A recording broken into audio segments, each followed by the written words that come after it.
Okay, good morning, everybody, and welcome to Chassidus in the morning, 15 minutes to change our lives. Heichaltzu. Okay, today is going to be an interesting class. We're going to discuss about two types of godly energy.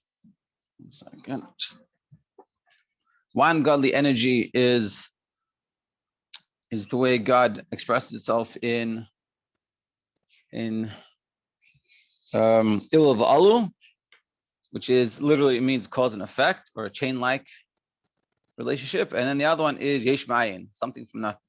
And the idea is essentially we're talking about in this next two chapters, a positive way how to work on ourselves, meaning to the positive light. Not because until now it's been very what we should be doing. And when you have the ego in the way, this is the problem. This is what it's producing. So now we're going to discuss what I can work on in myself to change my reality or to have more bittul. So in this chapter we're going to talk about through simcha, and the next chapter is through bittul, through humility. And so the simcha, and this is a similar concept what it talks about in Tanya. Alter talks about being simcha, that it's a requirement. If does Hashem is simcha, it's a mitzvah. We should serve Hashem with simcha, meaning we need to be happy. And it's a very important idea.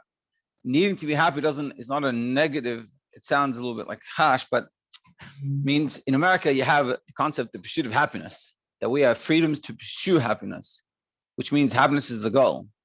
What Chassidus is teaching us is happiness is not the goal. Happiness is the lifestyle that we need to be living. We need to be happy people. He quotes here from a Maimon Samach, which is, it says over there, Simcha Peretz Geder, Simcha breaks all boundaries.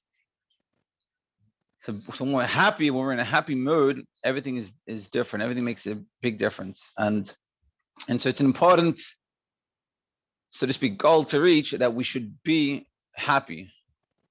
And we shouldn't let things get us down and stop us from being happy. Because happiness is an important key to be able to serve God properly. But they're not happy, and in just life, if you're not happy in life, it's everything becomes more difficult. Whereas when you're happy, all the boundaries that you have can be broken and you can reach and achieve a lot of things. And we're going to discuss this. So we're going to discuss godliness. Like I said before, we're going to discuss this level of the difference between Ilu V'alu and Seva Kalmin. Okay, top of page 90.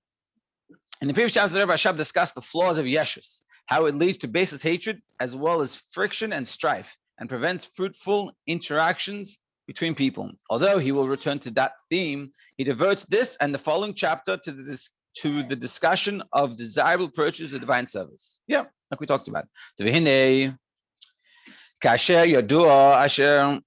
it's known asher ba'avoda yeshnam basically funny avoda. There's two types of avoda. The first one, which is serving God with simcha, and this we're going to discuss. Meaning that the way you serve God is with this simcha is a tnua, which is through simcha. And the second one, which is talking about in the next chapter, is through humility.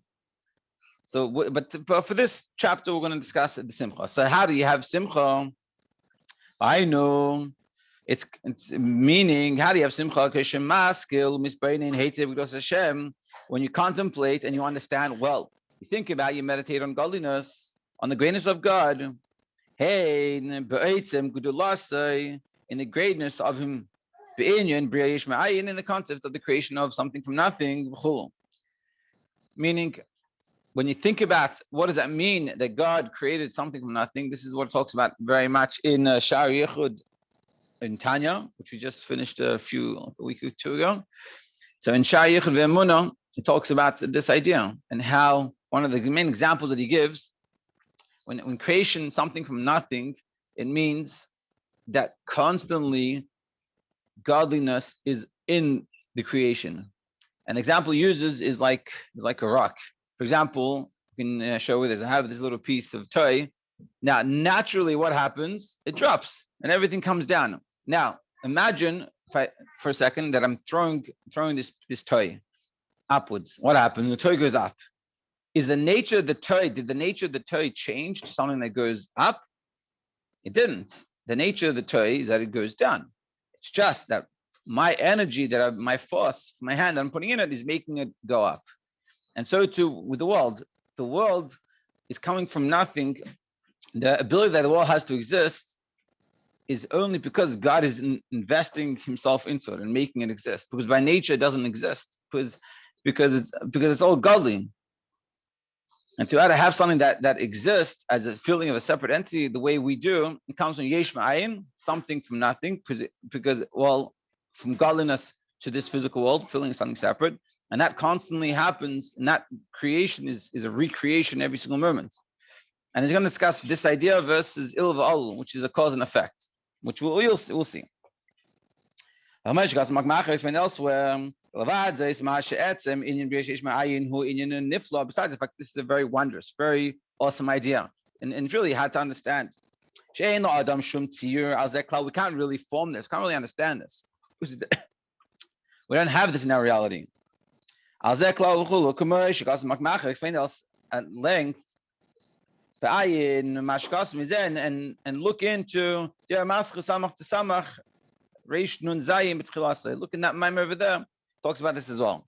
And that mime again is also talking about Inyan of Simcha. So furthermore, there's a wondrous levels in this, ideas in this. Because it's known in creating something from nothing.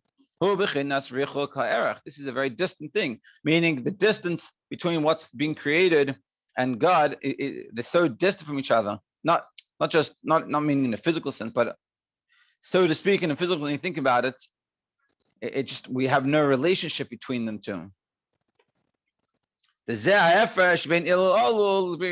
is the difference, this is the fundamental difference between il v'al and shma'in. Il v'al is the cause and effect. It's the way the world was created, meaning the way it works from Atzilus down to the lower world, Bri, Yitzir, and Asiya, that it's a cause and effect. The simple way of explaining it is like intellect and emotions. That, you have emotions, they essentially come from the intellect. You think about an idea, and that produces an emotion. And this is what we're meant to be doing with this serving Hashem through simcha, through appreciating Hashem and understanding God. But it's thinking about it. It's like when I was a kid, I used to watch soccer. I was very into it, whatever. And so I watched my mother. She's from Brazil, and she knows the Brazilian team plays. Everyone's watching. And when they would miss a goal, let's say it was a very hard play, and I'd miss, so she would get all angry. It's like, oh, you missed it. And in my head, I was like, how are you complaining? You know how hard that was? That's impossible. It was a miracle that he actually touched the ball. It's like how you and I think about it that I have an understanding of this to a certain extent, at least something, and I can think about the game all day, and the more I think about it, the more I appreciate it, the more emotionally attached I am to the game. Mrs. For her, as much as she got all excited, but it didn't mean that much to her, and for me, it meant a lot more. And the reason is because I live, I think about it, and I studied it. And that's il v'al. There's a relationship. It's like the intellect to emotions. Intellect produces emotion. We think about an idea, and this is an important thing. This is his bonus. Bonus is thinking about an idea for an extended period of time, and the result from that thought will produce emotions, or it's meant to be. And so we learned about this in Kuntres Heichaltzu. Il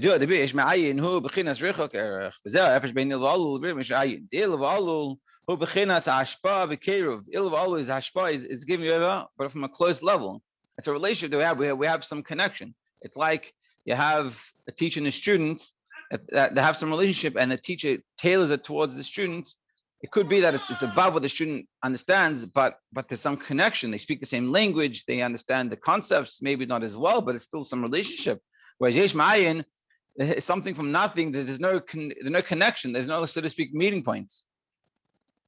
Because by il v'al, it's that's why it's called the chain. But in the chain, the top, let's say it's this way, the top and the bottom have they interconnect at some points. There's some connection over them.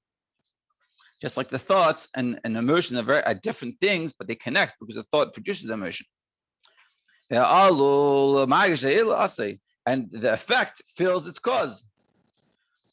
Just like the emotions recognize where it's coming from, the intellect. And therefore, Therefore, they have some connection. But that's by ilvalu. Whereas yesh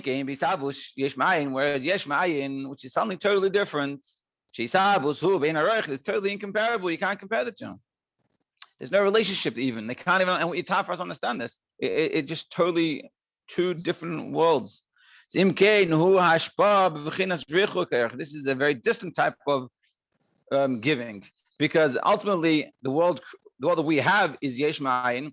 So godliness gives, makes the world, but the feeling of godliness that we have, it's totally distant. Whereas the il of olu is it's connection, it's an intellect, it's ideas that it's like intellect and emotion we feel together. And this is sort of in everything. There's most in the world you have il of olu. You don't have much of yesh ma'ayin. The sort of one of the closest things of yesh ma'ayin is having a child. It comes from a little drop to a whole formed child that ultimately will have kids one day. That's such a distant, but even that is not the true yesh ma'ayin in comparison to God in the world. But even that, if you think about it, it's like this little drop somehow will become in 9 months a baby that can survive in the world and can grow up to live a productive life and have more kids and continues going. That's an amazing idea, but that's like yesh ma'ayin. Whereas of all we have the relationship. In so v'im kain hu hashpa b'bechinas richuk she'abayre misalim mistatim aniva. Whereas yesh ma'ayin, the creator is hidden from the creations that like we don't see godliness. It's not an apparent thing because it's so distant. Because it can't be that way. But if it was, it wouldn't exist. That's the whole premise. Like, if we would see godliness in here, if godliness would shine himself without all these concealments, then it wouldn't be our free choice, and we wouldn't exist the way we exist now. And it wouldn't be this il of olu. We have to say, which is something, this is a very interesting point. On one hand, he's not there, you can't see godliness at all, but on the same hand, godliness is constantly here. Because when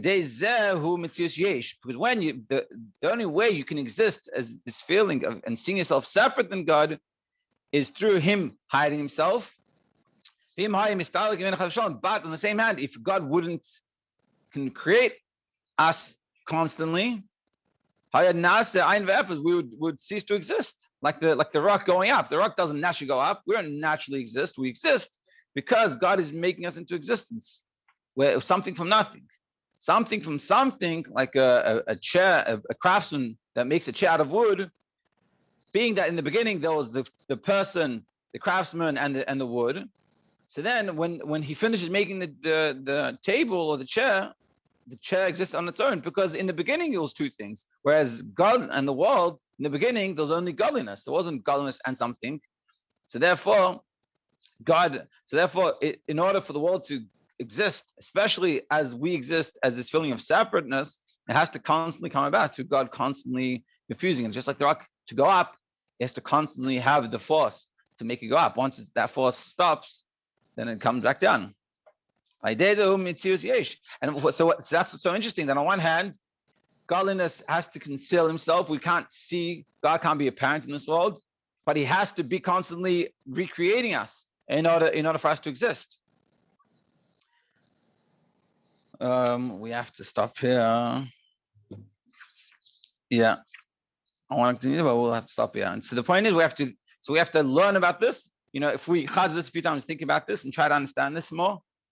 When you think about this and you realize that this is how I exist, and that level of godliness that makes this world exist, it keeps me in existence. That my existence is a novel idea every single moment. And the more I can understand that, the more I can think about that, the more I can meditate on that, the more love I'll have for God and appreciation. I'll be like, and that's what God's asked me to do in mitzvah. Like, I owe my life to him. I owe not just my life, my existence. The existence of the whole world is owed to him. And he's making me in existence, and he wants me to do a mitzvah. Let me go run and do this.